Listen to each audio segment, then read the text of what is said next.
Praise Lord. खुदावंद यीशु मसीह के मुबारक नाम में हम आपका खैर मकदम करते हैं। इस असेंबली ऑफ बिलीवर्स चर्च के प्रोग्राम ग्रेस ऑफ गॉड में आप सबका स्वागत है आज के इस दिन में, ताकि आप जुड़े और खुदावंद की आशीष को ग्रहण कर सके। तो आइए देखें इस प्रोग्राम को जो है ग्रेस ऑफ गॉड। कैसा अनोखा तेरा प्यार है, लाया है मुझको जो यहाँ, मेरा वजूद ही है क्या, तेरे बिना मेरे खुदा। कैसा अनोखा तेरा प्यार है, लाया है मुझको जो यहाँ, मेरा वजूद भी है क्या,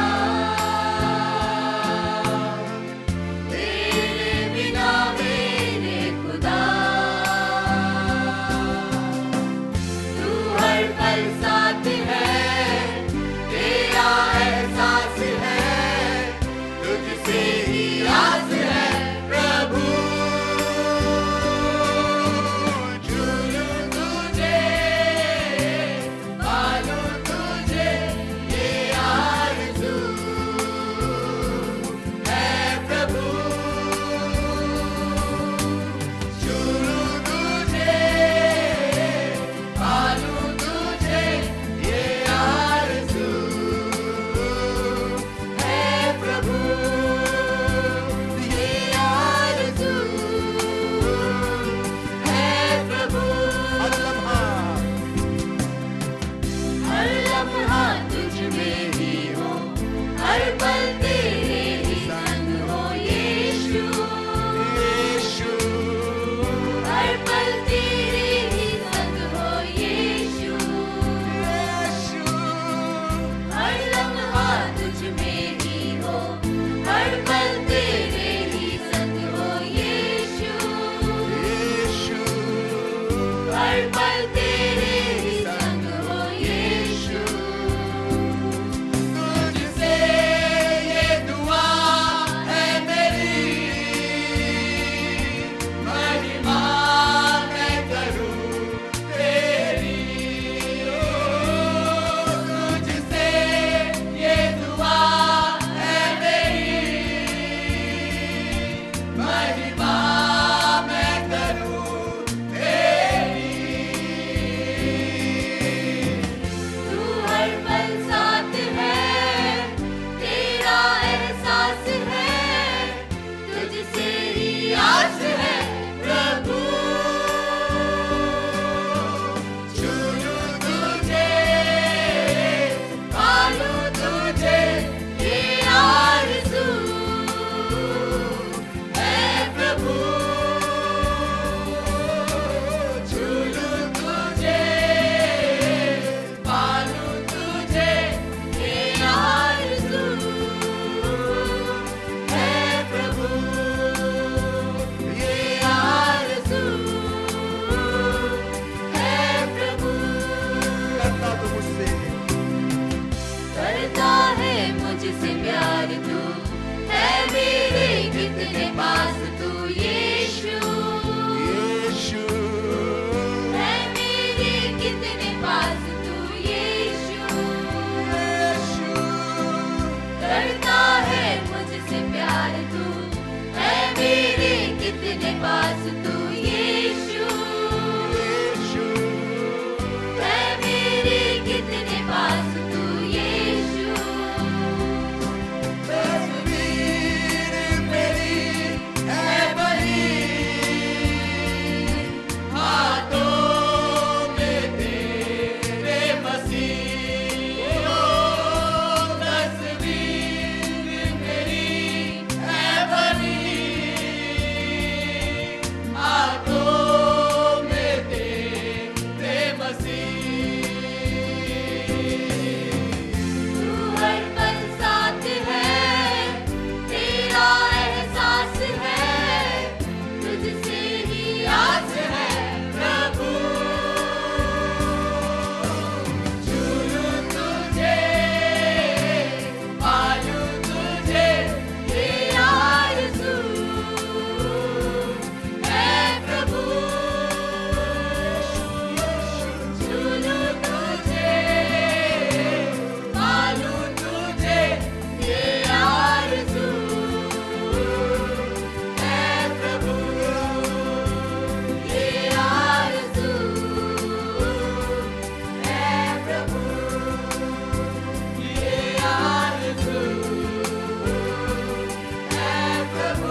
प्रेज द लॉर्ड, हालेलुया। हम खुदावन की निहायत शुक्रगुजार हैं। खुदावन ने आज ये मुकद्दस दिन हमें अता फरमाया कि इस दिन में हम खुदा के नाम की बशारत करें, क्योंकि हमारा खुदा एक ज़िंदा खुदा है जो अपने लोगों की हिमायत और हिफाजत करता है। तो हम अपने खुदावन को मुबारक कहें और उसके नाम को हमेशा ऊँचा उठाते रहें। खुदावन यीशु मसीह के कय्यूम नाम में हम आपका खैर मकदम करते हैं और आपके लिए बरकत की दुआ चाहते हैं। आइए इससे पेशतर कि हम खुदा के कलाम को आगे बढ़ाएं, हम दुआ करेंगे छोटी सी। खुदा यीशु मसीह, हम सब अपने आप को तेरे हाथों में देते हैं। इन लोगों को जो तेरा कलाम सुन रहे हैं, इनको भी बड़ी बरकत दे, हमें बरकत दे, हमें अपने इस्तेमाल कर, अपने कलाम की भरपूरी दे, ताकि हम तेरे लोगों को आसूदा कर पाएं। बरकत दे, यीशु के नाम से मांगते हैं, प्रेज द लॉर्ड। आइए एक कलाम की आयत के जरिए से हम लोग आशीष पाएं और वो आपको मिलेगी। और वो आयत स्टेशन की किताब के 27वें बाब की 10वीं आयत में इस तरह मरकूम है, जहाँ पे लिखा है, सो तू खुदावन अपने खुदा की बात सुनना, यानी हुक्म मानना।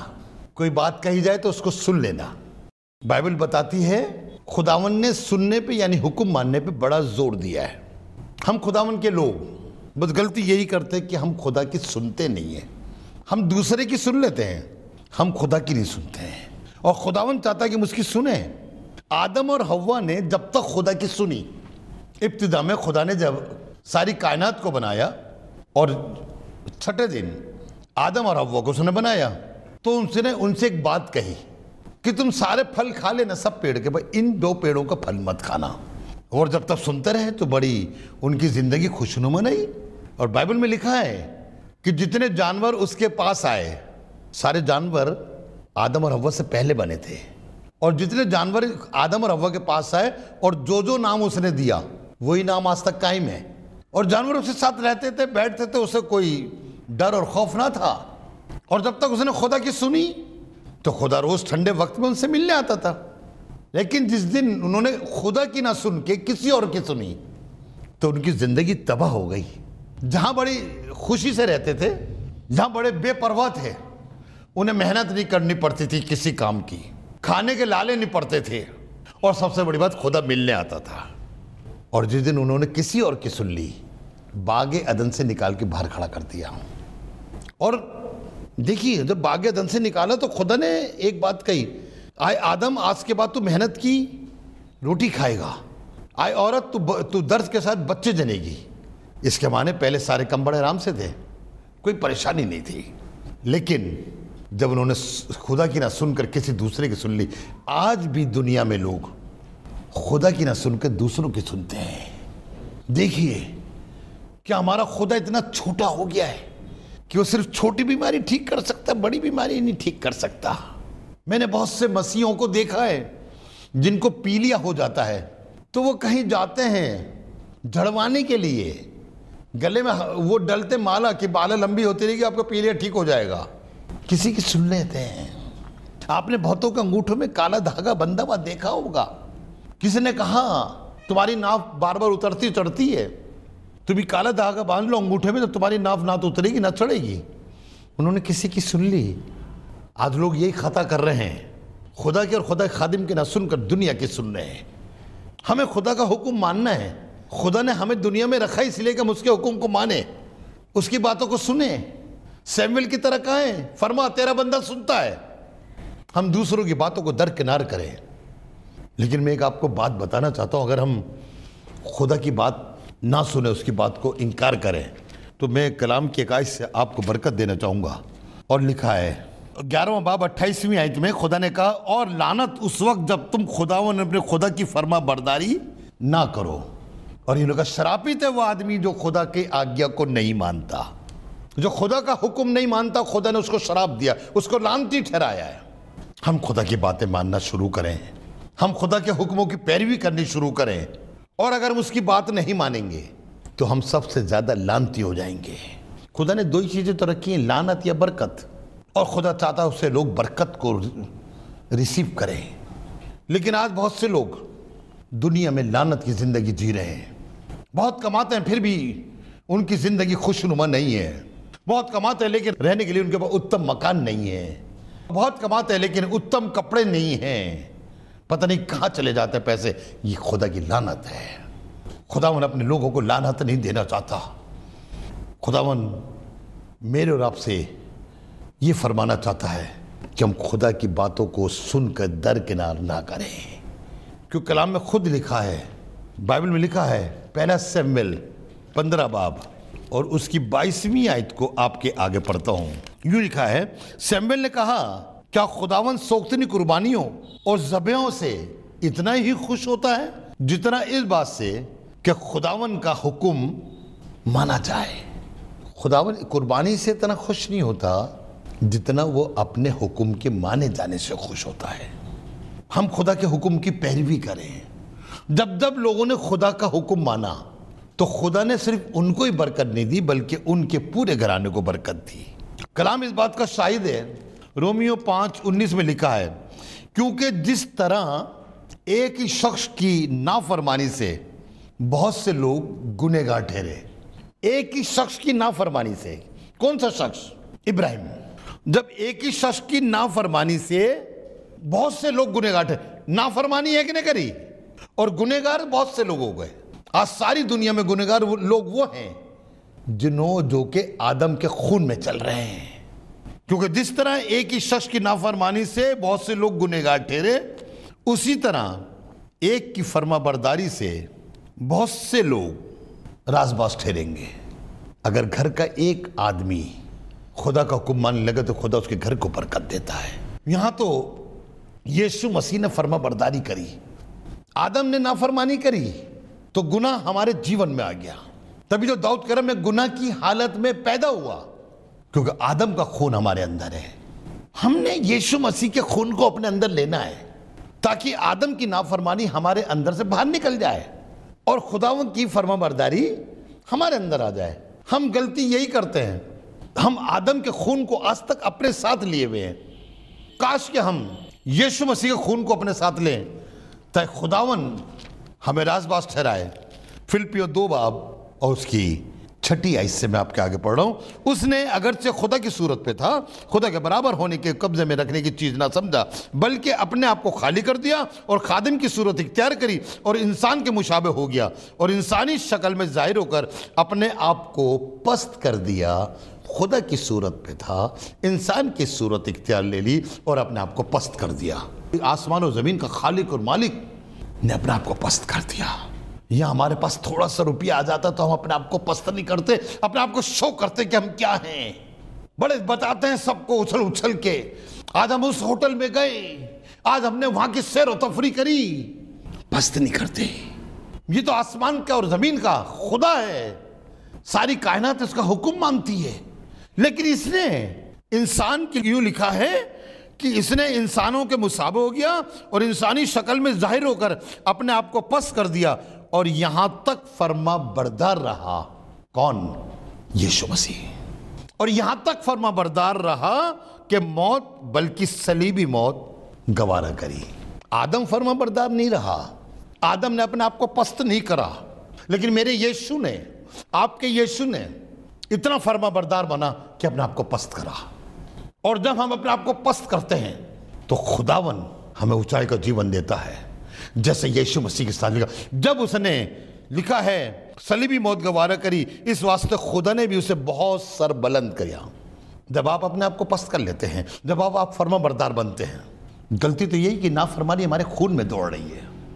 बहुत से तो खुदा के और बहुत से बच्चे अपने माँ बाप तक का कहना नहीं मानते हैं, बहुत से अपने बड़ों का कहना नहीं मानते हैं, बहुत से बच्चे स्कूल के टीचर का कहना नहीं मानते हैं। हमें फर्मा बरदार बनना है, हमने खुदा की फर्मा बरदारी करनी है। तो लिखा है और खुदा ने उसे बहुत सर बुलंद किया और उसे वो नाम बख्शा जो सब नामों से आला है। जब आप खुदा का हुक्म मानने लगेंगे तो खुदावन आपको एक नाम बख्शेगा और वो नाम बख्शेगा जो सब नामों में आला है। और यूं लिखा है ऐसा आला नाम, और जिसके आगे लिखा है हर एक घुटना झुकेगा, हर जुबान इंकार करेगी। सुनिएगा, तो अब मेरे और आपका फर्ज है। कुलसियों के 3 बाब में पौलुस ने कुलसियंस की कलीसिया को एक खत लिखा और उसमें लिखा पस, देखिए फरमाबरदारी के लिए बात कर रहा हूँ, आपको फरमाबरदार बनना है, ना फरमानी से अलग होना है। तो यूं लिखा है पस जब तुम मसीह के साथ जिलाए गए, जब हमने बैप्टिज्म लिया, हमने अपने गुनाहों का इकरार करा, हम उसके साथ पानी में गाड़े गए और उसके साथ जिलाए गए। जो तुम मसीह के साथ जिलाए गए तो आलम बाला की चीजों की तलाश में रहो जहां मसीह मौजूद है और खुदा के दाहिने हाथ की तरफ बैठा है। लिखा है आलम बाला की चीजों के ख्याल में रहो, ना कि जमीन पर की चीजों के, क्योंकि तुम मर गए और तुम्हारी जिंदगी मसीह के साथ खुदा में पोशीदा है। खुदा बाप मेरा आपको समझाना चाहता है और वो चाहता है कि हम अपनी जिंदगी को बदलें और अपने खुदा उनके फर्मा बरदारी में चलें। और इसलिए लिखा है कि तुम अपने अगले चाल चलन की उस पुरानी इंसानियत, इफिसियों का 4 बाब और उसकी 22वीं आयत में लिखा है कि तुम अपने अगले चाल चलन, जो पहले वाला चाल चलन है, कि उस पुरानी इंसानियत को उतार डालो। पुरानी इंसानियत आदम, नाफरमानी वाली। आज भी हम आदम की तरह नाफरमानी करते हैं। बाइबल में लिखा शराब पीने वाला खुदा की बादशाहत में दाखिल नहीं होगा, फिर भी हम उसका शौक फरमाते हैं। ये नाफरमानी है। बाइबल बताती है कि नशा करने वाला खुदा की बादशाहत में दाखिल नहीं होगा, फिर भी हम नशा करते हैं, फिर भी हम गुटखा खाते हैं, फिर भी हम सिगरेट पीते हैं। ये पुरानी इंसानियत है। ये आदम वाली इंसानियत है जो नाफरमान था। हमारे अंदर भी नाफरमानी है और खुदा बाप चाहता है कि पुरानी इंसानियत को उतार डालो जो फरेब की शहवतों के सबब से खराब होती जाती है। पुरानी इंसानियत फरेब के जरिए से हमें खराब कर रही है। और लिखा और अपनी अकल की रूहानी हालत में नए बनते जाओ और नई इंसानियत को पहनो जो खुदा के मुताबिक सच्चाई की राजबाजी और पाकीज़गी में पैदा की गई। नई इंसानियत, पुरानी इंसानियत आदम, हमने उसे उतार डालना है। पुरानी इंसानियत नाफरमानी, हमने उसे तो उतार डाला है और नई इंसानियत को पहन लो। नई इंसानियत यीशु मसीह जो फर्मा बरदार है। बाइबल बता रही है जब एक के हुक्म मानने से सब राजबाज ठहरे। अगर हम भी हुक्म मानने लगेंगे तो हम राजबाज बनाए जाएंगे। और खुदा का बेटा दुनिया में हमें राजबाज बनाने के लिए तो आया है, हमें उस दूसरी मौत से बचाने के लिए आया है, क्योंकि राजबाज खुदा की बादशाहत में दाखिल होंगे। आप फर्मा बरदार बन जाइए। खुदा का क्या छोटा क्या बड़ा हुक्म मानने की कोशिश करिए। बहुतों को तो खुदा के 10 हुक्म ही नहीं पता है। वो 10 हुक्म जिस पे पूरी बाइबल आधारित है, सारी बाइबल उस पर मुंबई है। पहला हुक्म तू मेरे हजूर तेरे लिए कोई दूसरा खुदा ना। दूसरा हुक्म तू किसी चीज की सूरत और मूरत बनाकर उसकी पूजा ना करना। तीसरा हुक्म तू खुदा का नाम बेफायदा मत लेना। और चौथा हुक्म तू सबत के दिन पाक मानने के लिए याद रखना। 5वां हुक्म तू अपने माँ बाप की इज्जत करना। 6वां हुक्म तू खून ना करना। 7वां हुक्म तू जिना करना ना। 8वां हुक्म तू चोरी ना करना। 9वां हुक्म तू झूठ ना बोलना। 10वां हुक्म तू लालच न करना। सारी बाइबल इसी पे टिकी हुई है और हम नाफरमान हैं। इन 10 हुक्म में से कहीं ना कहीं किसी को तोड़ देते हैं। और जब हम खुदा के हुक्म को तोड़ देते हैं तभी तो हम पे लानत आई हुई है। खुदा ने कहा जो हुक्म को नहीं मानता वो शरापित आदमी है। आदम शरापित आदमी बन गया। और लिखा है खुदा ने कहा आदम से, आदम जमीन तेरे जरिए से लानती ठहरी और उसी जमीन पे मैं और आप भी रहते हैं। आदम के हुक्म न मानने से जमीन लानती हो गई, लेकिन खुदा बाप मेरे और आपको बरकत देना चाहता है। अगर हम उसका हुक्म मानेंगे तो हम लानत से बचाए जाएंगे, शराब से बचाए जाएंगे। खुदा का बेटा यीशु मसीह शरापित बना ताकि हमारे शाप को तोड़ डाले। कलाम में एक आयत लिखी है जहाँ बहुत अच्छा है और उस गाने को हम गुड फ्राइडे के दिन गाते हैं। श्रापित बन के श्राप से हमको छुड़ा लिया। खुदा ने यीशु मसीह खुद शरापित बना मेरे लिए, क्योंकि लिखा लकड़ी पे वही लटका जाता था जो शरापित होता था। यीशु मसीह ने कोई गलत काम नहीं करा था। यीशु मसीह ने कोई नाफरमानी नहीं करी थी। यीशु मसीह ने कोई गुनाह नहीं करा था, लेकिन वो फिर भी मेरे और आपके खातिर शरापित बन गया। सिर्फ इसलिए बना कि हम शराब से छुड़ा ले जाए। हम शराब में क्यों थे? क्योंकि हमने नाफरमानी करी है। आज भी दुनिया के बहुत से लोग नाफरमानी में जिंदगी बसर कर रहे हैं। उन्हें वो कर रहे हैं जो उन्हें अच्छा लगता है। काश कि हम अपने आप को फर्मा बरदार साबित करने की कोशिश करें तो खुदावन हमारी जिंदगी को तबाहकुन हालत से बचा लेगा और सारी नाराजगी से हमें वो पाक करेगा। सिर्फ खुदावन चाहता है हम उसका हुक्म मानना शुरू करें। बाइबल में लिखा है एक दिन खुदा ने कहा पतरस से, मछली मांगी कुछ नहीं था, तो खुदावन ने कहा सुबह का टाइम था कि अपने दाहिने हाथ की तरफ जाल डाल। तो बाइबल में लिखा है पतरस ने एक लाइन बोली कि मैंने रात भर मेहनत करी लेकिन कुछ नहीं पकड़ा, लेकिन तेरे कहने से। पतरस इस कारोबार में इतना एजुकेटेड था कि अगर कहीं पानी का बुलबुला उठता तो समझ जाता तो मछली वहां पर है। और वो कह रहे मैंने रात भर जाल डाला है, कोई मछली हाथ नहीं आई, लेकिन अब आप कह रहे हो खुदा बाप तो मैं डाल रहा हूं। और जब जाल डाला तो जाल मछलियों से भर गया, वो ताज्जुब में आ गया। मालूम है क्यों? जाल कैसे भरा? उसने यीशु का कहना माना है। अगर आज की तारीख में आप यीशु मसीह का कहना मान रहे हैं तो मुझे कहने न दीजिए, खुदावन आपको इतना भरपूरी का जीवन देगा कि आपके पास रखने की जगह भी नहीं होगी। और कलाम बताता है पतरस हैरत ज़दा हुआ कि ऐसा कैसे हो गया, और वो खुदावन के ताबे हो गया। हुक्म मानना, पहला शमूएल 12 बाब 14 आयत से।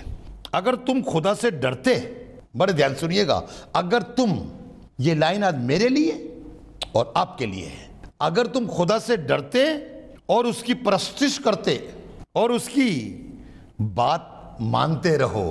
जो खुदा की बात मानते हैं, इस बात से जाहिर होता है कि वो खुदा से डरते हैं और उसकी परस्तिश करते हैं। आप देखिए कि आप खुदा से डरते हैं, खुदा की बात वही मानेगा जो खुदा से डरता है। खुदा की परस्तिश वही करेगा जो खुदा का हुक्म मानता है। और उसकी बात मानते रहो और खुदा के हुक्म से सरकशी ना करो। और तुम और वो बादशाह भी जो तुम पर सल्तनत करता है, खुदावन अपने खुदा के पैरों बने रहो तो खैर, खैर मीन्स भला होना, अच्छा होना। अगर तुम खुदा की बात मानते रहो तो तुम्हारा भला होता रहेगा, सारी अच्छी चीजें तुम्हारे पास आती रहेंगी, जाल मछलियों से भर जाएगा, 1 रुपया दोगे 100 रुपये मिलते रहेंगे अगर तुम खुदा का हुक्म मानो। बाइबल में खुदा बाप ने खुद फरमाया अपनी सारी कमाई के 10वां हिस्सा खुदा के घर में लाओ। लेकिन दुनिया के बहुत से लोग इस बात को मजाक में उड़ा देते हैं। बड़े एक्सक्यूजेज हैं दुनिया के लोगों के पास। आज सब कुछ अच्छा लग रहा है लेकिन आगे उन्हें कुछ नहीं पता आगे क्या होगा। लिखा अगर तुम खुदा की बात मानो तो खैर, अच्छा रहेगा, सब अच्छा बीतेगा। लेकिन 15वीं आयत में लिखा पर अगर तुम खुदा की बात ना मानो, जैसा कि बहुत से लोग नहीं मानते, पर अगर तुम खुदा की बात ना मानो बल्कि खुदा के हुक्म से सरकशी करो तो खुदावन का हाथ तुम्हारे खिलाफ होगा। क्या आप ये चाहते हैं खुदावन का हाथ हमारे खिलाफ आए? वो खुदावन का हाथ जो कल तक हमारे साथ बना रहा, वो खुदावन का हाथ जो हमें अपने पंखों में छुपा के लिए चलता रहा, वो खुदावन का हाथ जिसने हल्का सा हाथ लगाया तो अंधा ठीक हो गया, जिसने ये दुष्ट आत्मा को डांटा निकल गई, खुदावन का हाथ हमारे साथ बना रहा। लेकिन आज कह रहा है अगर तुम खुदा की बात ना मानो तो खुदावन का हाथ तुम्हारे खिलाफ होगा। वो हाथ जो खुदावन के दुश्मनों के खिलाफ होता था, आज खुदा कह रहा है वही हाथ आज तुम्हारे खिलाफ होगा। आज दुनिया के बहुत से लोगों के खिलाफ खुदावन का हाथ काम कर रहा है, वजह कि वो खुदा की बात नहीं मानते। काश हम खुदा की बात माने तो खुदावन हमें बरकत देने जा रहा है। ज़बूर 81 में मैं आपको पढ़ाना चाहता हूं ताकि आपको बरकत मिले। वहां पे लिखा है, लिखा काश के मेरे लोग मेरी सुनते। काश का मतलब यार ऐसा हो जाता तो अच्छा होता। काश के मेरे लोग मेरी बातें सुनते और इस्राएल मेरी राहों पर चलता तो मैं जल्द उनके दुश्मनों को मगलूब कर देता और उनके मुखालफों पर अपना हाथ चलाता। अगर हम खुदा की बात मान लें और उसकी सुनने लगें तो खुदावन हमारे दुश्मन को मगलूब कर देगा और उसका हाथ विद्रोहियों के, विरोधियों के खिलाफ, दुश्मनों के खिलाफ होगा। और लिखा है और उनके मुखालफों पर अपना हाथ चलाता। जो मुखालिफ हमारी तरफ आ रहे हैं, खुदा बाप कहना मांग रहा है मेरा हाथ उनकी तरफ काम करेगा। 40 साल तक जहां जहां खुदा की कौम चलती रही, कोई भी राजा उन्हें पस्त नहीं कर पाया, क्योंकि जो भी राजा उनके खिलाफ खड़ा होता था खुदा उनका हाथ उन पे चलता था। जब मिस्री बहरे कुलजुम में इसराइलियों के पीछे आए तो कलाम में लिखा है पानी ने उनको ढक लिया, मिस्री डर के भागे, कहने लगा इनकी ये लड़ाई तो खुदा इनकी तरफ से लड़ रहा है हमसे। खुदा आपके खिलाफ किसी को हावी नहीं होने देगा, लेकिन कब? जब आप खुदा की बात को सुनते रहे। गलती तो ये हम सुनते ही नहीं है खुदा की बात। अभी तक हम पुरानी इंसानियत पे चल रहे हैं, अभी तक हमने नई इंसानियत को, हमने बैप्टिज्म ले लिया है लेकिन अभी तक हमने खुदा की बात को नहीं माना। काश कि हम खुदा की बात को मानते तो खुदावन हमारे दुश्मनों को मगलूब कर देता और मुखालफों पर अपना हाथ बढ़ाता। आइए मैं आपको एक बात और लेके चलूं। सुनिए, एक अजीज ने खुदा की बात मानी। पैदाइश की किताब 22वां बाब मैं 16वीं आयत से पढ़ता हूँ। खुदावन फरमाता है, चूंकि तूने ये काम किया कि अपने बेटे को भी जो तेरा इकलौता दरेग ना रखा, इसीलिए मैंने भी अपनी जात की कसम खाई है, मैं तुझे बरकत पर बरकत दूंगा और तेरी नस्ल को बढ़ाते बढ़ाते आसमान के तारों और समुद्र के किनारे की रेत की मानिंद कर दूंगा, और तेरी औलाद अपने दुश्मनों के फाटकों की मालिक होगी, और तेरी नस्ल के वसीले ज़मीन की सब कौमें बरकत पाएंगी, क्योंकि तूने मेरी बात मानी। जब इब्राहिम ने खुदा की बात मानी तो खुदा ने उसे बरकतों से भर दिया और उसकी उम्मीद से ज़्यादा उसको दिया। वो तो कह रहा था एक ही बेटा बहुत है, उसने कहा मैं तेरे कौम को सितारों की मानिंद, रेत के जर्रों की मानिंद कर दूंगा। मालूम क्यों बरकत दे रहा है? लानत नहीं दे रहा इब्राहिम को, क्योंकि उसने खुदा की बात मानी। अगर हम भी खुदा की बात मानने लगेंगे, सिर्फ इब्राहिम नहीं, अगर हम भी खुदा की लगेंगे तो खुदा हमें बरकत देना चाहते। उम्मीद है कि आज आपने जरूर बरकत को हासिल किया होगा और खुदावंद ने आपको आशीष दी होगी। हम चाहेंगे कि आप हमसे संपर्क करें। अगर आप किसी भी तरीके की सहायता करना चाहते हैं, दुआएं हैं आपके पास, प्रार्थनाएं हैं, तो ज़रूर आप हमसे संपर्क करें। हमारा पता और हमारे नंबर्स आपके पास पहुंच चुके हैं। आप इनके द्वारा हमसे कांटेक्ट कर सकते हैं ताकि हम दुआओं में और आपके साथ मिलकर खुदावंद की महिमा में आगे बढ़ सके। Praise the Lord. खुदा आप सबको बहुत आशीष दे। हमारा एड्रेस है assembly of believers church, S410 street number 11, school block, Shakarpur, Delhi 110092। और अगर आप हमसे फ़ोन पे कांटेक्ट करना चाहते हैं तो हमारे नंबर हैं 8527158740 और दूसरा नंबर है 9891358387। इसके अलावा 9891152423